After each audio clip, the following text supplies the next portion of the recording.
Hello, Answers Now families. Welcome back. I am Adam Dreyfus. I'm the Chief Science Officer for Answers Now. You can find out more about us at getanswersnow.com.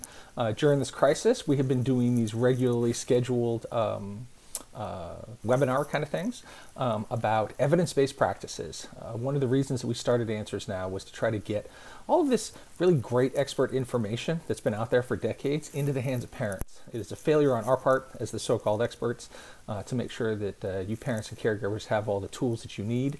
And so what we're doing here is we're walking through all the evidence-based ones on a weekly basis. So we've done antecedent-based intervention, cognitive behavioral intervention, differential reinforcement, discrete trial training, exercise, and extinction we did last week. This week we're going to be doing one of my favorite topics, FBA, Functional Behavior Assessment, or Functional Behavioral Assessment. One of the most popular ABA tools out there, Applied Behavior Analysis tools out there, and one of the least understood, which is part of the problem. We definitely want to encourage you to go to getanswersnow.com and check us out. You can either sign up to get your own clinician, like myself, where you can ask questions on a daily basis. You can video chat with, or we've got a new feature, one-off videos.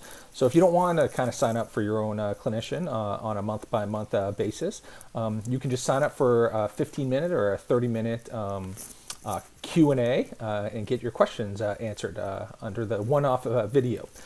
We are a downloadable app. We're a mobile platform, so you can also go to your app store on your Apple phone or the Google Play Store on your Android phone and download us. We've got communities on there. We got blogs. We got all kinds of stuff to talk about. But today we're going to be talking about FBA, Functional Behavior Assessment. Again, one of the most popular tools in the toolkit. You see it in a lot of public schools, tons of clinics. If you meet with a BCBA, a board certified behavior analyst, that's frequently one of the first things they suggest. Ooh, let's do an FBA. And the parents go, ooh, more acronyms, fantastic. So let's start off with the hard and fast stuff you need to know about an FBA. So an FBA's whole purpose is to come up with a plan for whatever behavior is being looked at. So let's just take elopement, right? That happens a lot in schools. It happens, it's a big concern of parents, right? They don't want their children to run away, elopement. So the BCBA will come and say, oh, we need to do an FBA, a functional behavioral assessment. And what they're trying to do is find out what's the one thing that's driving the behavior. When I do FBA trainings, I always try to reiterate that all of this FBA process, the parent interview, the teacher interview, if you can interview the client or the child, the data collection in public schools that can take 6 to 8 weeks to look at the data and kind of evaluate it. But really you're just trying to come up with one word. One word. What's the function of the behavior? So that's where the function in functional behavior assessment comes in. So there's only 4: attention, escape, demand, like I want something, or automatic, which means they're just doing it because it feels good. It's automatically reinforcing is the fancy way of saying it.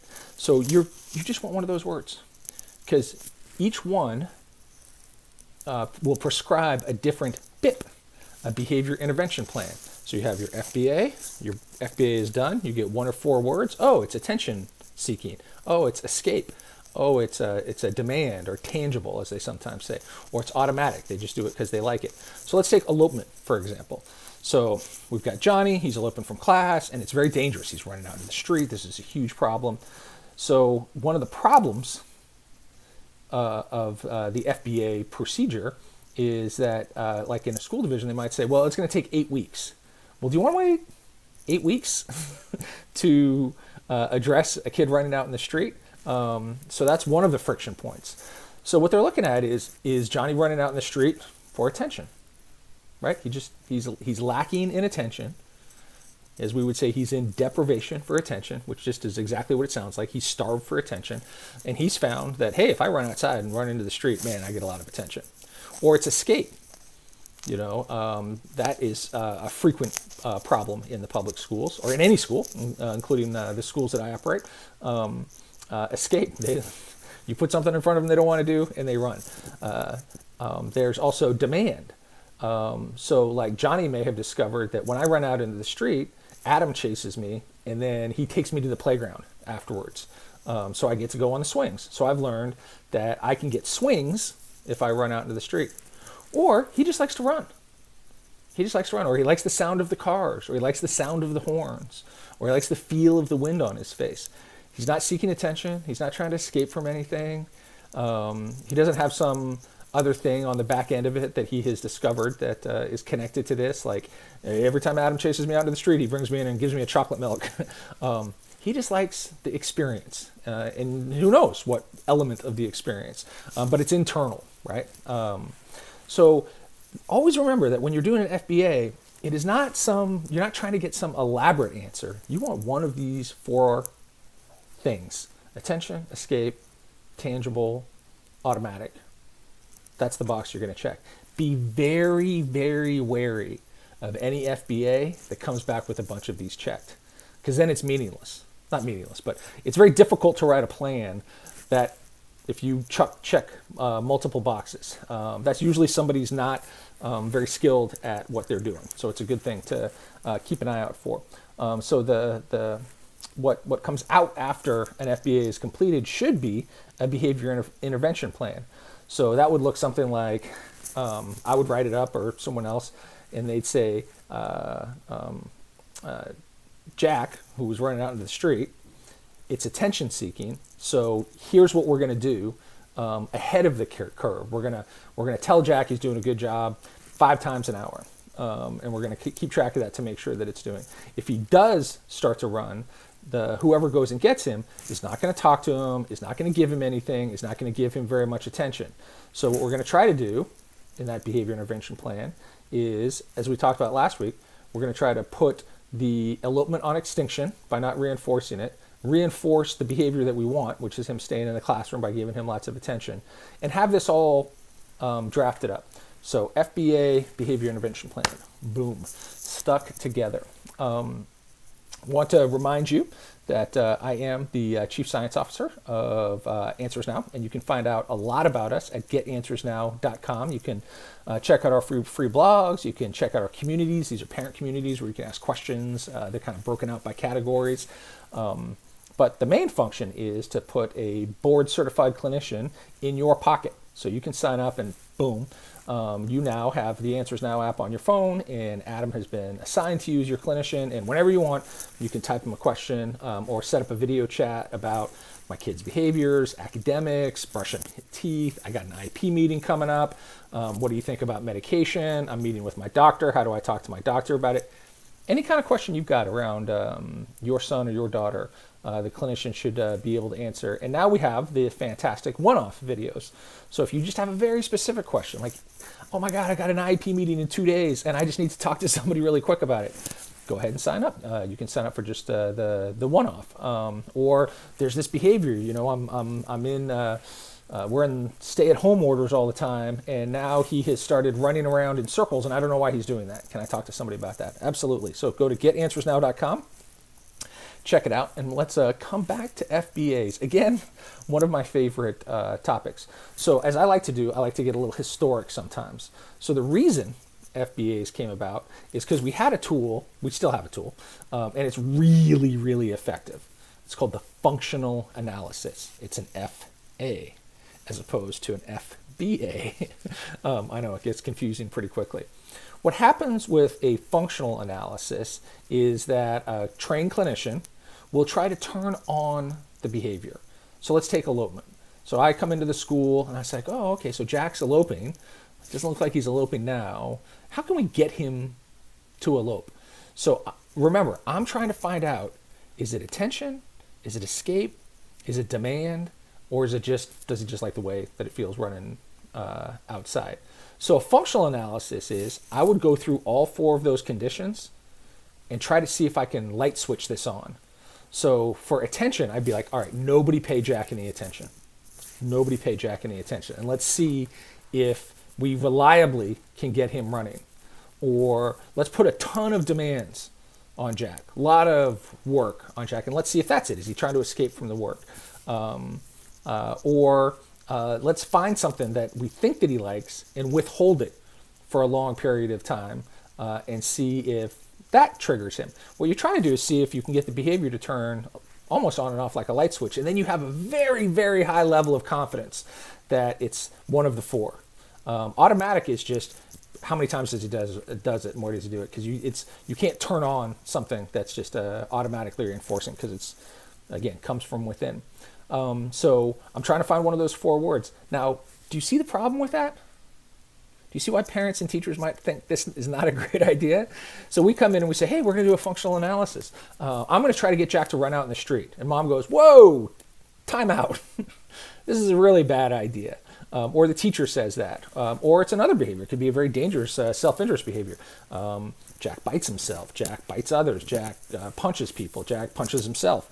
So going to a parent or a school division and saying, hey, we're going to try to get Jack to bite himself or bite somebody else or punch himself is usually kind of a non-starter. So we as a field came up with the FBA, which is an indirect measure, which means we're not going to try to turn on the behavior that we don't want to see.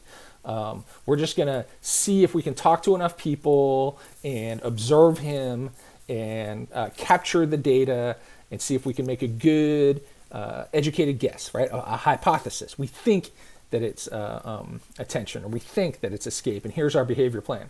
Whereas with a functional analysis, you generally know with a very high degree of confidence, like it's totally escape. Because every time that we deprive him of attention, he starts to elope after about 35 minutes of no attention. It's pretty incredible how you can watch the time charts and see exactly when these behaviors kick off in a FA.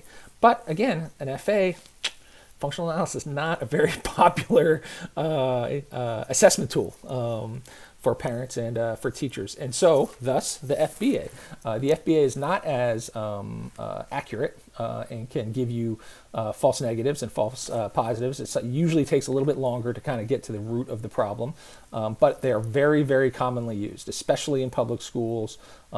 Less so in ABA clinics, because they're taking enough other data that they generally don't do FBAs.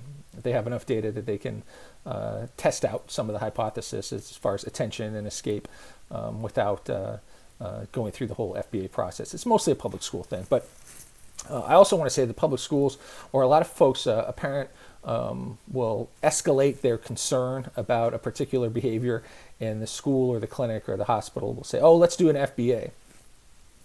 And this is a little controversial, what I'm about to say. I have found many times that that's just a delaying tactic. They're not sure what to do. They know, having dealt with thousands of kids, that if you wait a month, sometimes behaviors just go away. Problem with kids on the spectrum and problem with behaviors that are really escalating is they're not going away. And generally speaking, whatever is causing the behaviors to increase is in the environment, and unless you change that, you might want to change the teacher behavior, the parent behavior, the way the classroom's set up. There's a million things that you can do to kind of change the context of the behaviors. But one thing you definitely is not a good idea is just ignore it. It's kind of like, oh, my brakes are squeaking. You know what? Brakes squeak. Let me not worry about that. Most of you probably know this, but not everybody does, that brakes, generally speaking, brakes have a little device on them that when they get worn down to a certain point, a little piece of metal touches them so that they make a squeak so that you go change them. It's the warning sign, like, hey, brakes are pretty low. Behavior escalating is a warning sign that behaviors are going to get worse. Probably not just going to get better, unless you have a really clear idea of what is probably, maybe the kid moved, maybe there was a change in their home environment, like somebody moved in, somebody moved out, they got a new pet, they lost a pet. There's a lot of things that can really set folks off. But if you are engaged in the FBA process, recognize that it's going to ask you to probably change some stuff when you get the behavior intervention plan. It's going to say, Mom, this is what we want you to do, or teacher, this is what we need you to do to try to mitigate some of these behaviors. But it's a really good tool. It's a really strong tool. It's great that it is near universally available in the schools and about. And if you do have a kid who's in a school and on an IEP, and they are behaving in a way that is concerning to you, it's a good thing to request because it sort of triggers a process. You get a lot of different professionals in there. There's usually a psychologist, maybe speech. The team comes together and usually participates. So that is FBAs. I highly encourage you to go to the AFIRM website, AFIRM website, and they've got all these modules on these evidence-based practices. And I want to thank you very much for watching. Check out getanswersnow.com or grab your phone and go ahead and just type in Answers Now. Open up your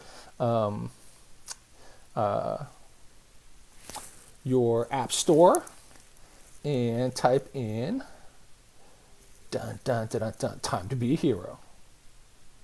Whoops. That's what happens when you have chunky fingers. Answers Now. Whoops.